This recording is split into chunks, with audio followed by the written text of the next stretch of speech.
We begin here at 5 with Hurricane Milton making its way toward Florida. It could be the first storm to strike Tampa directly in more than a century. And we have seen people taking warnings about evacuations seriously. This here is the traffic heading out of Jacksonville and Orlando today. Officials there opening up the shoulder on the roadway to ease congestion as people head out. And we're also getting a look inside the powerful storm from hurricane hunters flying through to collect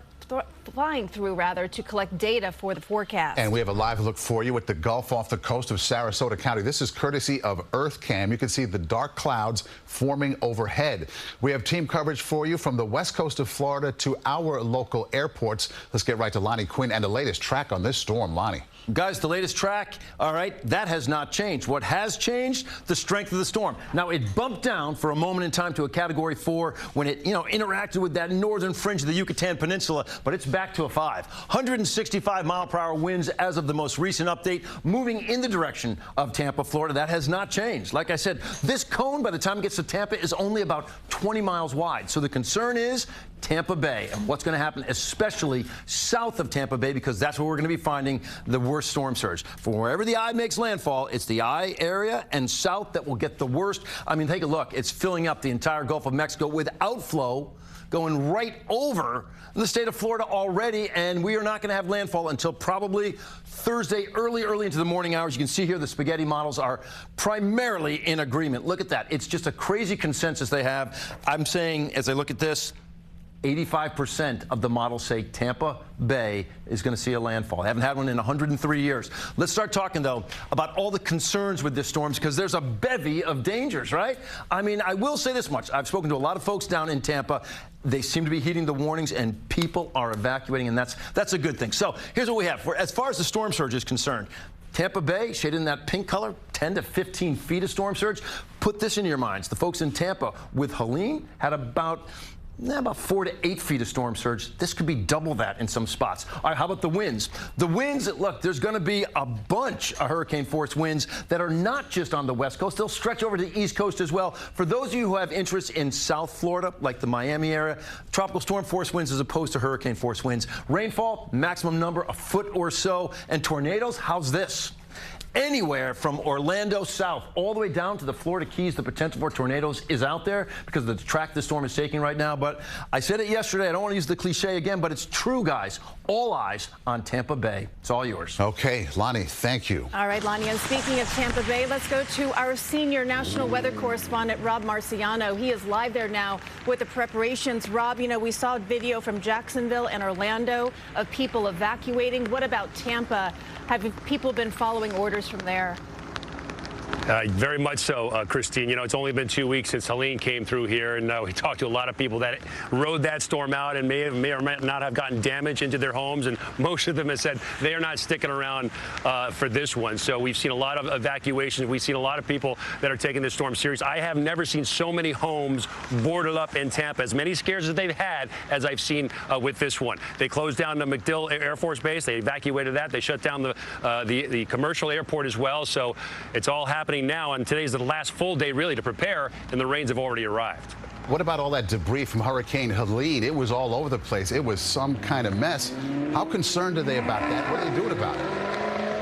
It's a huge problem, Maurice. I mean, they're really concerned. They've been working more or less 24/7 for the past 2 weeks trying to get rid of that debris, and it's still all over the place. So they're worried about obvious flying projectiles. They're worried about it sloshing around in storm surge, but they're doing the best they can, and they're going to continue through the night through tomorrow morning. But for sure, it's not all going to be taken off the streets, so it's going to be an issue certainly when this storm comes in. Rob, we mentioned earlier that Tampa has not seen a storm like this in over a century. What does this look like as far as the impact goes to the shoreline there and also the bay? Well, I mean, you said it's been over 100 years, right? The last time they had a Cat 3 come through here, the population was a fraction of what this was, right? We got over 3 million people that live in the Bay Area now. We have all this built up. The water acts differently. This really could be an unprecedented event. And they talk about they can prepare for it, but it's could be a black swan, meaning it's only hindsight is 2020 after the fact. We don't really know what's going to happen if it takes that direct path. Now, there's a chance that it goes just a few miles south. Just a few miles makes a huge difference. I'm sure Lonnie has pointed this out as far as the storm surge is concerned, but that's going to be very important in the next 24 hours. We still have a margin of error to contend with, but but the folks here in Tampa are certainly taking this seriously. And one more thing, Rob, Lonnie mentioned the potential of a tornado or tornadic activity. I don't even want to think about that.